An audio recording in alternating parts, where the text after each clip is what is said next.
할렐루야. 하나님의 말씀 앞으로 나오신 성도님들을 환영하고 축복합니다. 오늘은 수요일, 원래는 박청원 목사님 순서인데 하면서 의아해 하시는 분들이 계실 겁니다. 목사님께서는 개인적인 이유로 오늘 제가 대신하여 말씀을 전하게 되었습니다. 양해해 주시기를 부탁드리겠습니다. 그리고 오늘 함께하지 못하시는 박 목사님을 위하여 계속해서 기도해 주시기를 부탁드리겠습니다. 오늘은 한국과 미국 교회를 위하여 그리고 지역 교회들을 위하여 기도함으로 주님 앞으로 나아가겠습니다. 기도하시겠습니다. 이 땅의 교회가 코로나19 위기 가운데 하나님의 뜻을 분별하게 하여 주시옵소서. 해결하실 수 있는 오직 하나님께 간절한 기도와 간구로 겸손히 나아가 주님 앞에 기도할 수 있도록 우리에게 그 마음을 허락하여 주시옵소서. 또한 교회에 모여 예배하지 못하는 미국과 한국 교회의 사태들을 주님 굽어 살펴주시어서 이 영적인 광야 가운데 세우신 교회들을 향한 주님의 뜻을 깨닫게 하시고 모든 예수님의 교회들을 새롭게 하여 주시옵소서. 위기 속에서 예수 그리스도의 복음과 성숙한 시민의식으로 세상의 소금과 빛의 역할을 잘 감당하게 하시고 주님의 영광 드러내게 하여 주시옵소서. 주님께서 함께 하시고 눈동자같이 보호하시고 또 주님의 임재를 허락하실 것을 믿사오며 이 모든 말씀 살아계신 우리 주 예수 그리스도 이름으로 기도드리옵나이다. 아멘. 오늘 주님께서 허락하신 말씀 함께 보도록 하겠습니다. 우리 주님께서 허락하신 말씀은 사도행전 27장 22절로 25절 말씀입니다. 성경을 가지신 분들은 지금 찾으셔서 함께 읽으시면 좋겠습니다. 사도행전 27장 22절로 25절입니다. 제가 봉독하도록 하겠습니다.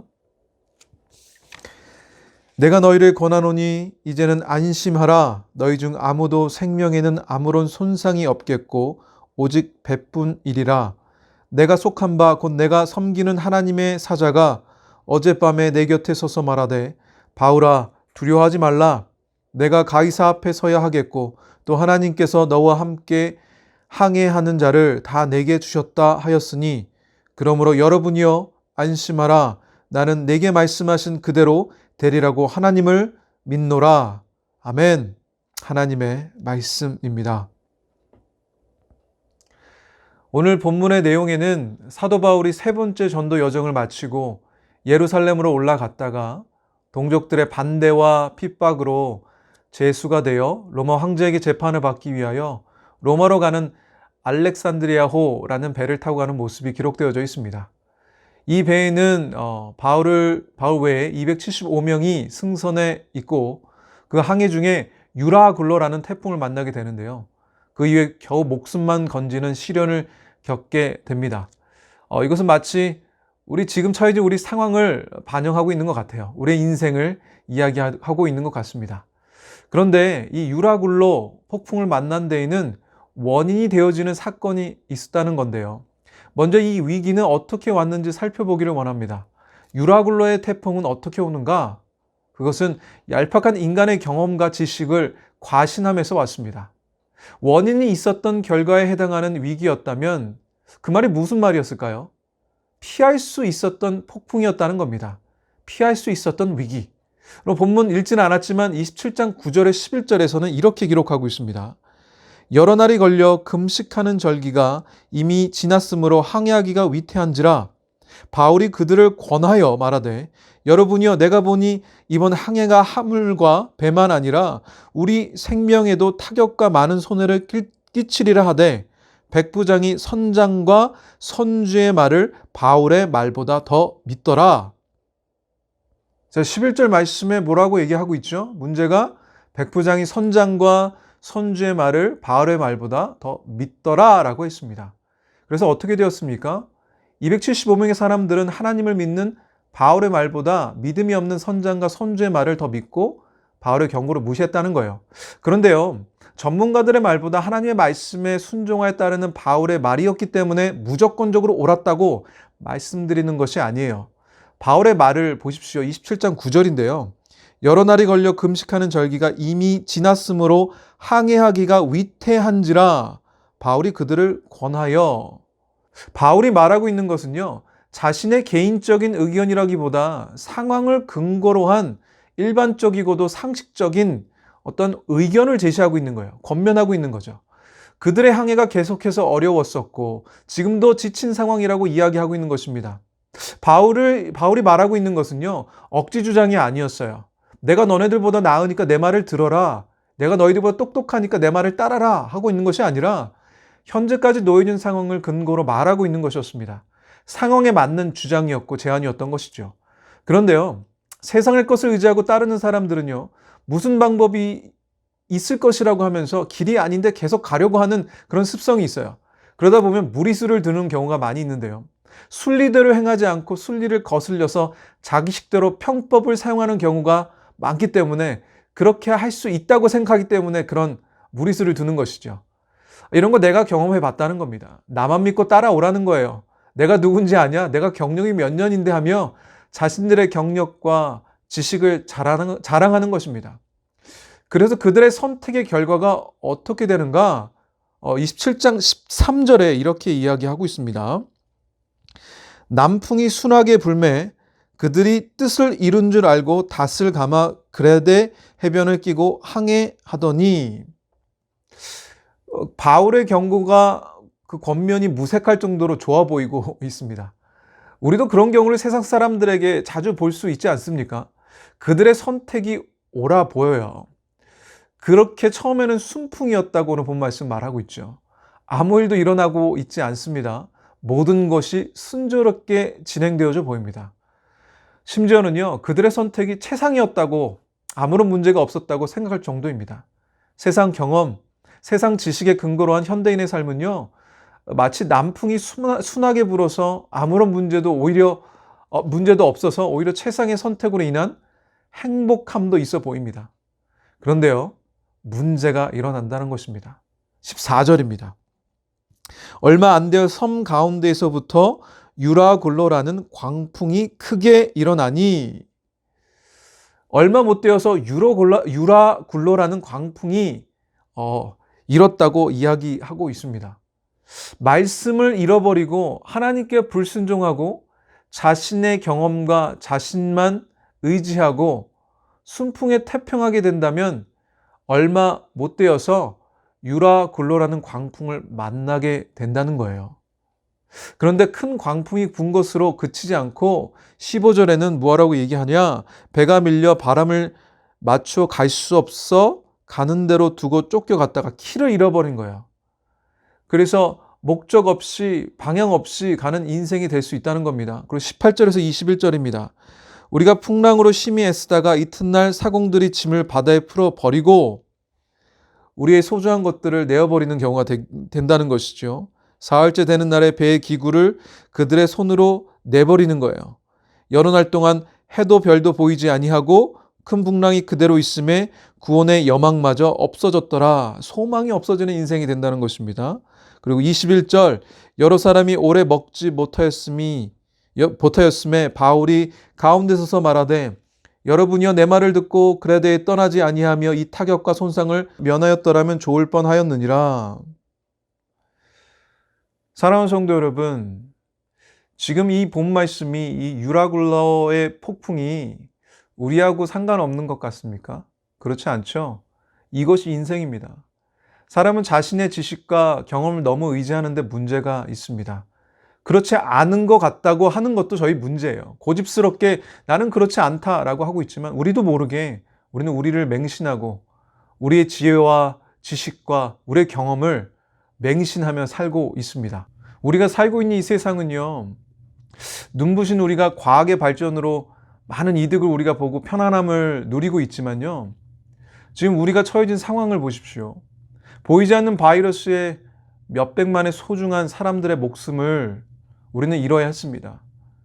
그리고 우리 미래는 어떻습니까? 아무도 예측할 수 없다고 해요. 불안한 미래를 바라보며 한숨 쉬고 있지요. 우리 인생이 이렇다는 겁니다. 한 치 앞도 내다볼 수 없는 인생이라는 거예요. 그런데 지금 이런 상황 가운데 우리는 과연 2021년을 내다볼 수 있을 것인가? 과연 소망을 가질 수 있는 것인가? 무슨 준비를 할 수나 있는 것인가? 이런 소망 없는 생각들을 가질 수 있습니다. 하지만요, 우리는 그 소망을 가질 수 있습니다. 여러분 잘 살펴보십시오. 이들이 위기를 넘길 수 있었어요. 그리고 이 위기를 넘어서 구원받은 것은요, 그들이 그렇게 믿었던 지식과 경험을 두루 갖춘 선장도 아니었고요. 명령 한마디면 그들을 죽이기도 하고 살리기도 할 수 있었던 권력의 군인들도 아니었고요. 하늘같이 믿고 삶의 터전이라고 생각했던 그들이 타고 있었던 알렉산드리아호도 아니었어요. 그 배에 잔뜩 실려있던 화물도 그들의 재산도 아니었죠. 그들이 항해길을 지키고 인도해 달라고 늘 빌고 다니던 우상과 귀신들도 아니었습니다. 그럼 무엇이었습니까? 그들이 살 수 있었던 방법? 하나님의 사람 바울이었습니다.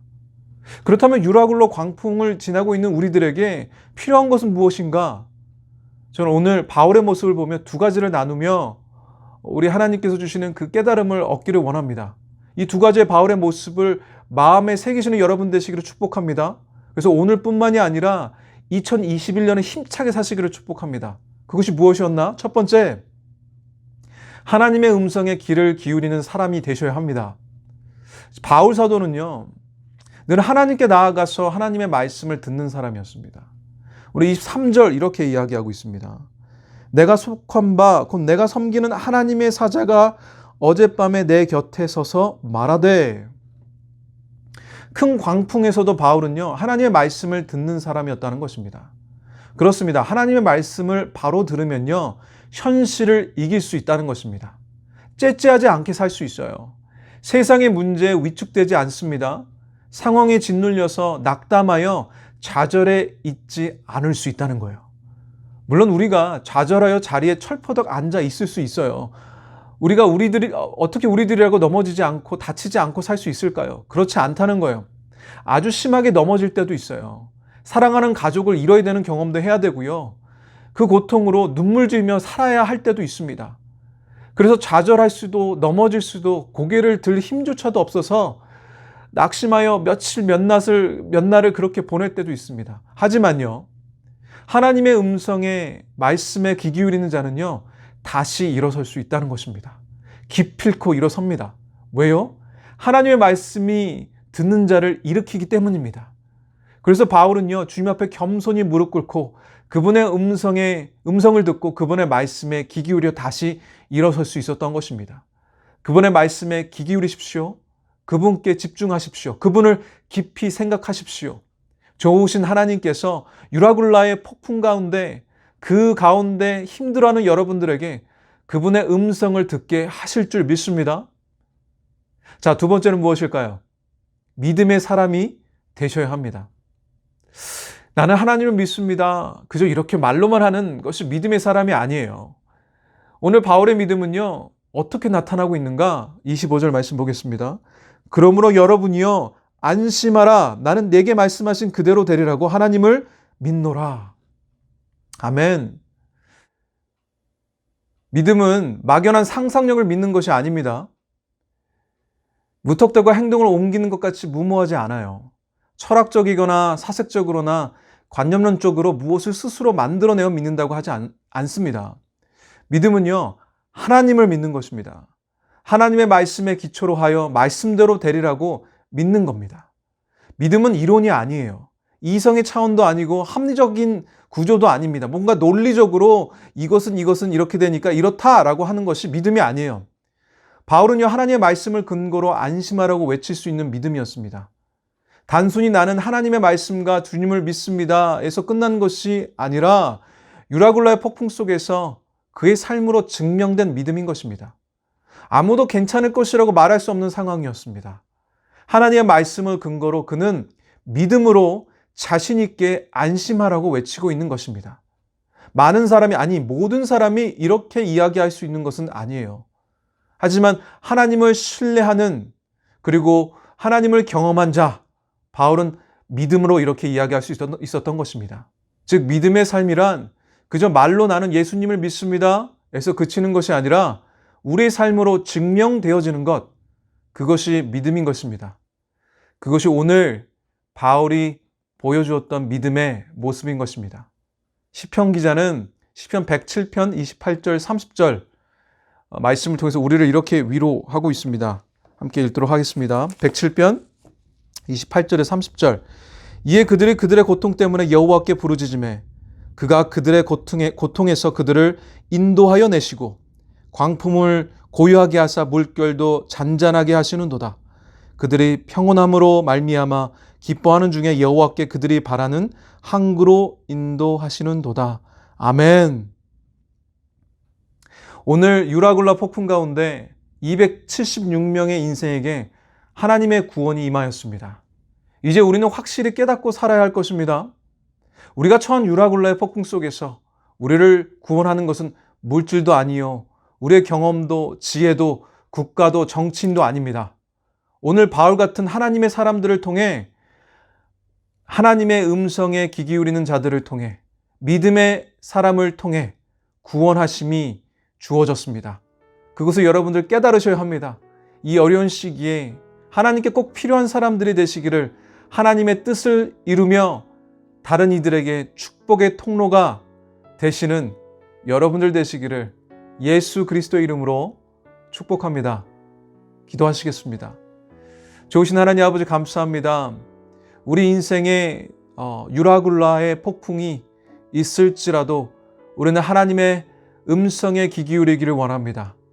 그리고 믿음으로 주님을 믿는 믿음이 우리 삶을 통해서 증명되길 원합니다. 아무도 안심하라고 말할 수 없는 이 상황 가운데 우리는 하나님의 말씀을 근거로 주님의 기도하는 자들의 기도를 들으시는 하나님께서 일하시고 우리를 보호하시고 우리를 긍휼히 여기시고 우리를 위해 일하시는 하나님 아버지가 계시기 때문에 우리는 안심할 수 있음을 고백합니다. 이 유라굴라의 폭풍 가운데 우리는 주님을 바라봅니다. 이 폭풍 가운데 주님을 기대합니다. 주님을 믿습니다. 그래서 우리는 안심할 수 있습니다. 주님, 우리에게 이 평안을 주시며 감사드립니다. 이렇게 고백하며 이렇게 선포할 수 있는 우리의 믿음이 더욱더 자라나게 하여 주시옵고, 그 삶을 통하여 주님 영광받아 주시옵소서. 오늘 믿음으로 주님을 선포하며 나아가고자 하는 주님 백성들 가운데 은혜 베풀어 주시옵고, 그들 삶 가운데 함께하여 주시옵소서. 우리를 구원하시는 주님만 높아지시는 오늘 하루 되게 하실 줄 믿사오며, 이 모든 말씀 살아계신 우리 주 예수 그리스도 이름으로 기도드리옵나이다. 아멘.